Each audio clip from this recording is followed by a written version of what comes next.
Hello students, so welcome to Statisticspedia. Now today's lecture we will discuss about interpolation. Now in statistics एक chapter है calculus of finite difference and also for all those students who are in BSc mathematics उसमें एक paper होता है numerical analysis. तो वही topic हम discuss करने जा रहे हैं कि what do you mean by interpolation. So let's begin with it and let's understand that what is the meaning of interpolation basically.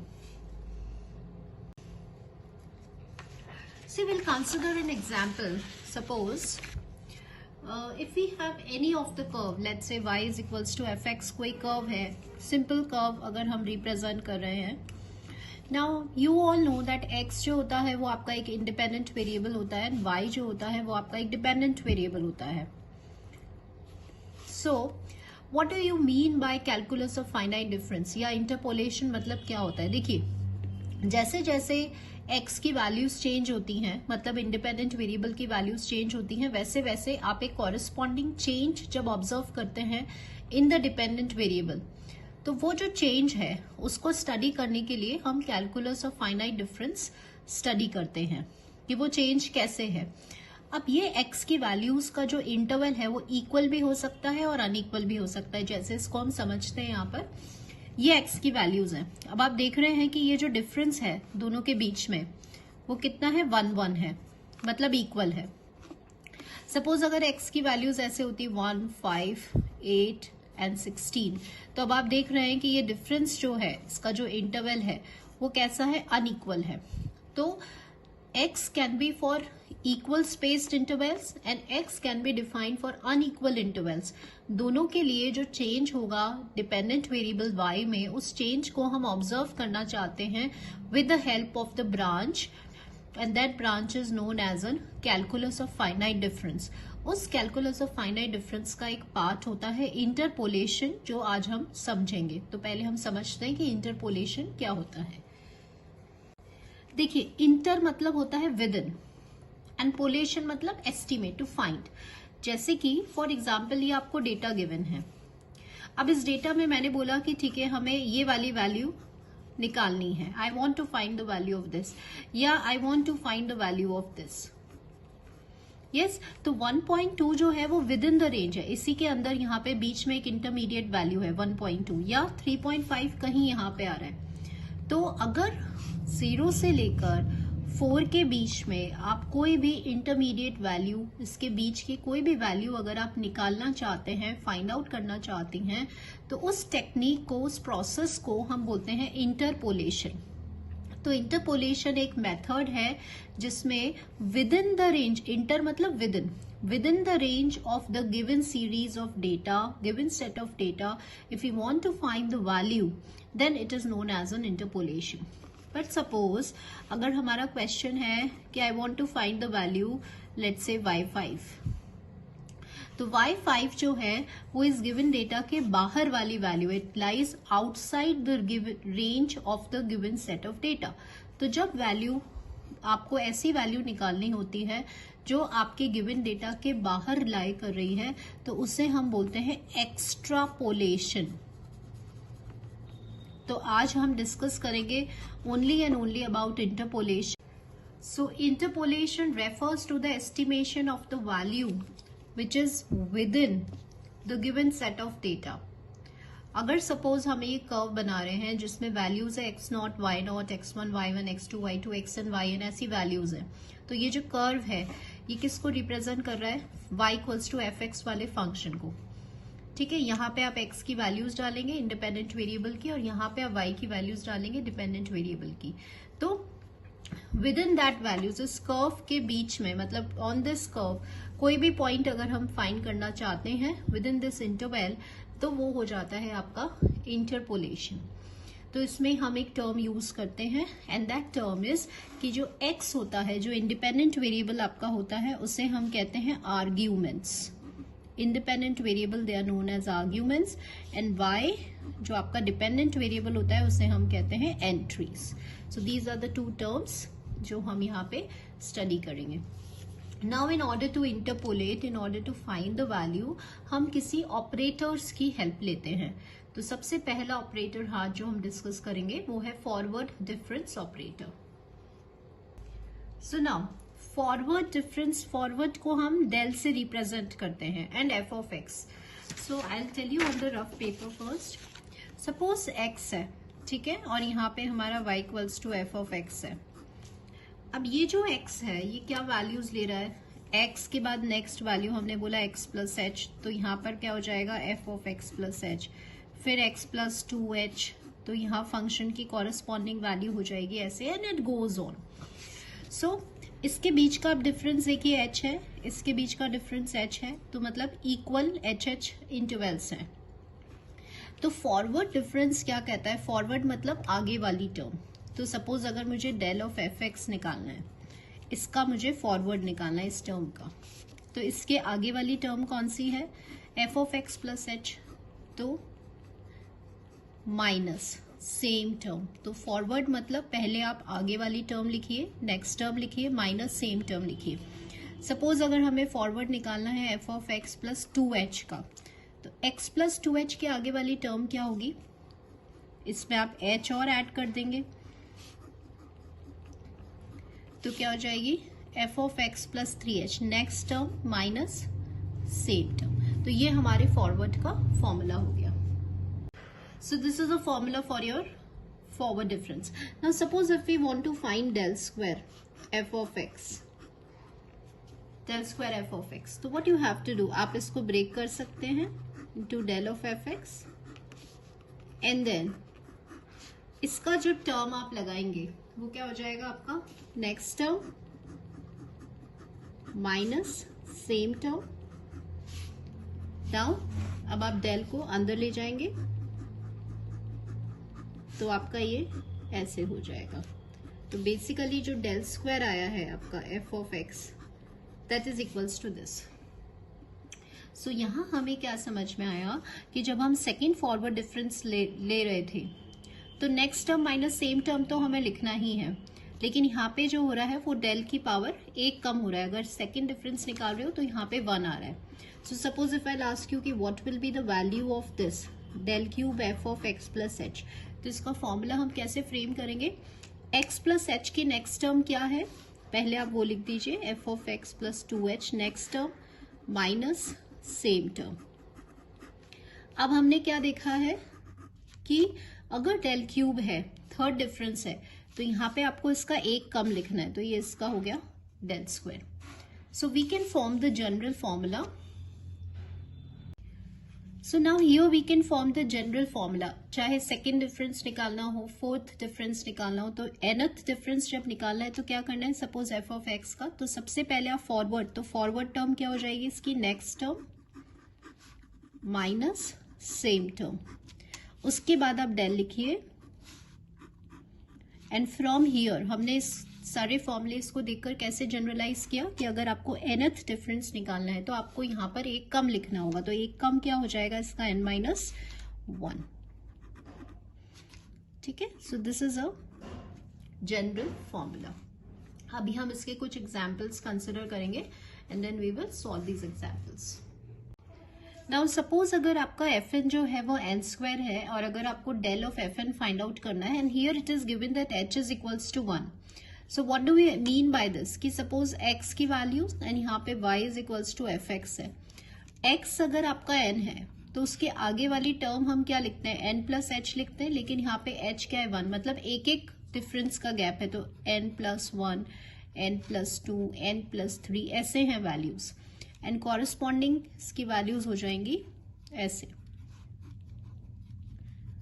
Now here हमें यहाँ पे डेल ऑफ एफ एन निकालना है। I took a very simple example अभी starting में, तो n इसका next term क्या हो जाएगा, F of N plus 1 minus same term.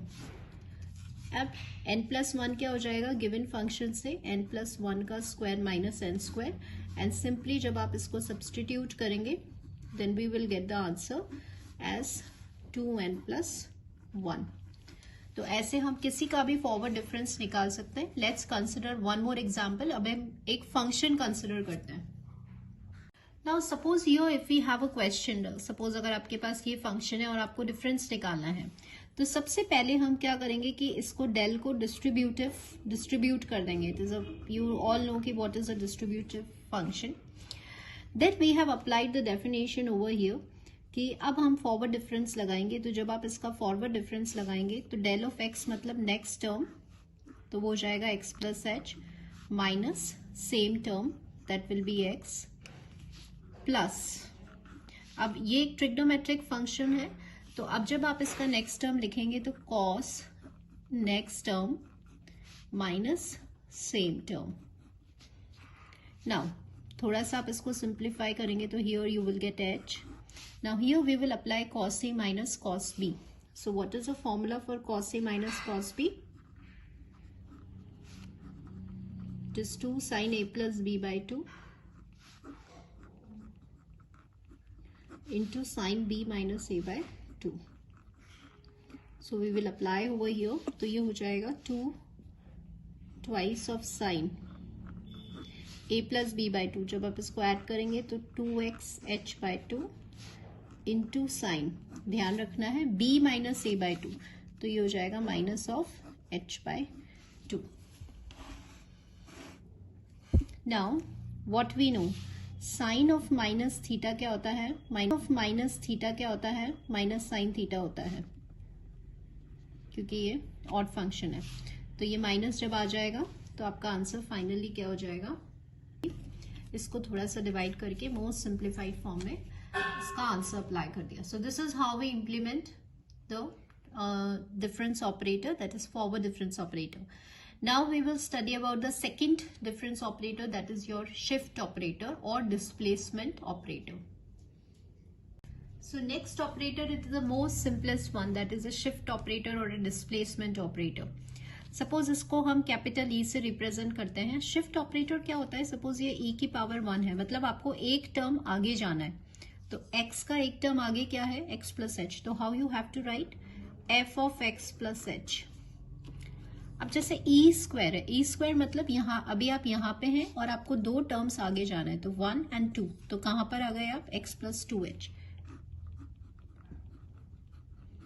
Similarly suppose e की पावर 3 है, तो 3 टर्म्स जब आप आगे जाएंगे तो how you have to write x plus 3h. And similarly अगर हम इसका एक जनरलाइज फॉर्म बना देते हैं e की power n, so it can be written as x plus nh. Now can we write in terms of negative also? Yes, negative index में भी ये लिखा जा सकता है e की पावर -1. तो अब आप देखिए x से ऊपर जाओगे एक कम तो x माइनस एच आएगा, फिर ऊपर जाओगे तो x माइनस 2h आएगा. तो ऐसे ही अगर आप एक टर्म पहले जा रहे हो x e माइनस मतलब अब हम बैकवर्ड जा रहे हैं, पीछे की तरफ जा रहे हैं, तो ये क्या हो जाएगा? x minus H. Suppose e minus 2 of F X है, तो आप दो टर्म पीछे जा रहे हैं, तो x minus 2h. And similarly we can generalize this e minus n of F X, that is equals to x minus nh. So this is how the shift operator works, and let's do some of the basic questions and then we will discuss the backward difference. Now suppose if we consider this question, तो अब यहाँ पे आपको क्या करना है? Either आप या तो ऐसे स्प्लिट कर सकते हैं, कैसे? e स्क्वायर एंड देन फिर आप शिफ्ट ऑपरेटर लगा सकते हैं 3x माइनस 2 पे, एंड फिर बाय द डेफिनेशन अब ये e टू द पावर 1 है, तो ये एक टर्म जब आगे जाएगा तो thrice of x plus H minus 2 हो जाएगा. बिल्कुल वैसे ही आप फिर से इसको स्प्लिट कर सकते हैं और यू कैन अप्लाई, तो फिर से ये एक टर्म आगे जाएगा, तो ये x थ्राइस 2h हो जाएगा. And again when we apply this, तो ये एक टर्म आगे जाके x प्लस 3h हो जाएगा minus twice. But what I suggest, what is a better way कि नाउ सिंस वी नो, अब हमें पता है कि e क्यूब मतलब 3 टर्म आगे जाना है, तो why to follow so much steps, हम इसको ऐसे ही सॉल्व कर सकते हैं 3x माइनस 2, क्योंकि शिफ्ट ऑपरेटर कांस्टेंट पे नहीं लगेगा, क्योंकि जम्प्स कौन ले रहा है, चेंजेस कहाँ ऑब्जर्व करोगे, एक्स में ही करोगे, कांस्टेंट में तो क्या चेंज आएगा, क्योंकि इसी में एच एच का डिफरेंस आ रहा है। तो इसीलिए ये शिफ्ट ऑपरेटर सिर्फ यहाँ पे लगेगा। तो आप देख रहे हैं ई यहाँ पे 3 है, मतलब 3 टर्म आगे जाएगा, तो इसको आप कैसे लिख देंगे, x plus 3h minus twice. ठीक है, तो यहाँ पे भी यही था, यहाँ पे भी यही। तो ये हमने स्प्लिट करके ब्रेक कर करके सॉल्व किया, ये हमने directly by the definition of shift operator से परफॉर्म किया है। Now next operator we have backward. Backward मतलब अब यहाँ पे ये फॉरवर्ड का ऑपोजिट है, क्योंकि जब आप फॉरवर्ड बनाते थे तो उसको आप ऐसे बनाते हो, इसका जस्ट उल्टा क्या हो जाएगा, बैकवर्ड। तो फॉरवर्ड में हम आगे जा रहे थे, बैकवर्ड अब में पीछे जाएगा। तो सपोज x है और इसकी बैकवर्ड वैल्यू क्या है, ये है, तो इसमें से बड़ा कौन सी वैल्यू है, ऑब्वियसली ये है। तो फॉर्मूला आपका कैसे बन गया, same term minus previous term, ये बैकवर्ड का फॉर्मूला हो गया। Suppose if I ask you कि ठीक है बैकवर्ड निकालना है हमें x माइनस एच, तो अभी आप यहां खड़े हैं, उसके बाद एक स्टेप पीछे जाएंगे, तो कैसे लिखेंगे, same term minus previous term. This is a formula for backward. So very easy. अब आप इसको अगर जनरलाइज भी करना चाहते हैं, सपोज अगर हमें del square F of X निकालना है, तो जैसे आपने फॉरवर्ड में किया था बिल्कुल वैसे ही करना है। आपको सबसे पहले क्या लिखना है, बैकवर्ड वाली प्रॉपर्टी लगानी है। तो बैकवर्ड की प्रॉपर्टी क्या होती है, एफ ऑफ एक्स, एक्स मतलब यहाँ है, तो सेम टर्म लिखोगे माइनस इसकी प्रीवियस टर्म जो ये है। अब यहाँ पे जैसे डेल स्क्वायर है तो एक कम लिखना है बस आपको, जैसे फॉरवर्ड में था। सिमिलरली सपोज अगर हमें जनरलाइज करना है, एनथ टर्म का लिखना है, तो सबसे पहले same term minus previous term. अब एनथ डिफरेंस आपको निकालना है, तो आपको इसका एक कम लिखना है, n minus 1 difference. This is how we have generalized. So we will discuss the two major or most important difference operators या relations between them, जिससे आपके सारे questions easily solve हो जाएंगे and very quickly you will be able to solve the question. Solution E equals to 1 plus forward difference. बस आपको ये relation याद रखना है, ये वाला रिलेशन आपको याद रखना है। सेकंड रिलेशन जो है वो हम इसी रिलेशन से याद करेंगे। कैसे, ई इनवर्स, इसका जस्ट उल्टा, तो ई का ऑपोजिट क्या हो जाएगा, E inverse equals to 1, plus की जगह माइनस साइन, फॉरवर्ड की जगह बैकवर्ड साइन। ठीक है, तो हमें सिर्फ यही वाला फॉर्मूला याद रखना है। अब ये जैसे ही फॉरवर्ड के जो भी क्वेश्चंस होंगे we will apply this relation, ऐसे ही बैकवर्ड के जो भी क्वेश्चंस होंगे we will apply this relations, तो इससे फास्टर आपके क्वेश्चंस हो जाएंगे। So let's implement these two relations on to the questions.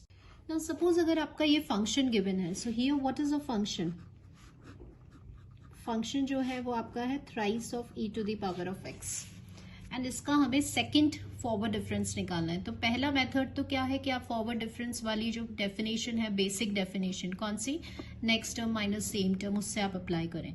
But what I suggest you कि ऑलवेज गो फॉर दिस, इससे आपकी कभी कोई गलती भी नहीं होगी एंड फास्टर आपका हो जाएगा। तो सपोज अगर हमें डेल निकालना है, तो बाय दिस रिलेशन डेल की वैल्यू क्या हो जाएगी आपकी, ई माइनस 1 हो जाएगी। तो instead of del square what we can write, we can write e minus 1 का square. So see what I have done, constant पे कभी भी आपका कोई ऑपरेटर नहीं लगेगा, अगर नहीं लगेगा तो उसको आपने बाहर ले लिया, और शिफ्ट ऑपरेटर या फॉरवर्ड बैकवर्ड जो भी आप ऑपरेटर लगा रहे हैं वो एक्स पे ही लगता है। अब यहाँ पे a माइनस बी का होल स्क्वायर का फॉर्मूला लगा दिया, अब हम इस पे शिफ्ट ऑपरेटर ऑपरेट करेंगे। सो ये थ्राइस हो गया, डिस्ट्रीब्यूटिव लॉ से shift operator will be applied to each of this function and this can be written as so.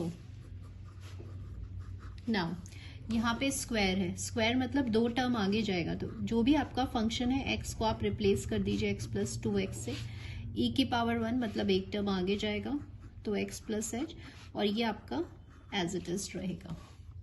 अब आप देख रहे हैं कि e की पावर x कॉमन हो रहा है, तो e2h minus twice of eh plus of 1। Now again this makes a formula ये बन रहा है a square minus 2ab plus b, तो इसको आप कैसे लिख देंगे, ए माइनस बी का होल स्क्वायर। तो आप देख रहे हैं द सेकेंड रिलेशन बैकवर्ड वाला, ठीक है।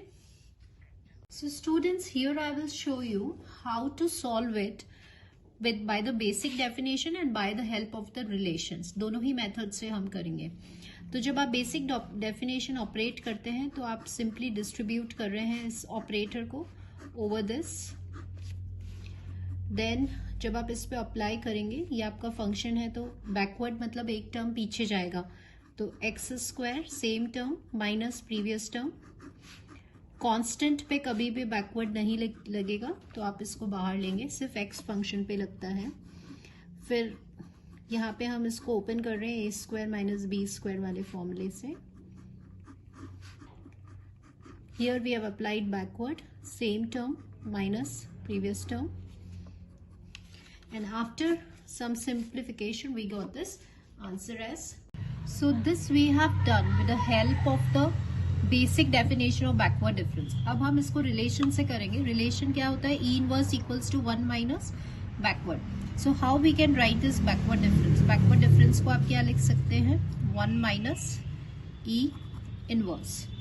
तो अभी ये जो आपका फंक्शन है उसको आप कैसे लिख सकते हैं, 1 minus E inverse and then your function that is x square plus twice of x। Simply हम इसको डिस्ट्रीब्यूटिव लॉ या मल्टीप्लाई कर देंगे नॉर्मल। नाउ अब आप इस ऑपरेटर पे, ये आपका फंक्शन एज इट इज रहेगा, इस पे आप अपना बैकवर्ड डिफरेंस की डिस्ट्रीब्यूटिव लॉ लगाएंगे तो ई इनवर्स एक्स स्क्वायर हो जाएगा एंड प्लस आपका ई इनवर्स ट्वाइस ऑफ एक्स हो जाएगा। This function will remain as it is, twice of x minus h, and then we will simplify this term, and you are left out with this term. So here we have solved this question by the basic definition of backward difference also and by the shift operator. So what you have to do is, whenever you have to solve the question, just learn this formula E equals to 1 plus del, और इसी से आपके ये forward वाले questions हो जाएंगे। And I told you how to remember this formula. आप इसका इनवर्स करिए, 1 प्लस है तो माइनस करिए, फॉरवर्ड है तो बैकवर्ड करिए, तो ऐसे आपका बैकवर्ड के भी क्वेश्चंस इजीली सॉल्व हो जाएंगे by the implementation of the operators. So in the next video we will do Newton's forward and backward interpolation. So thank you students.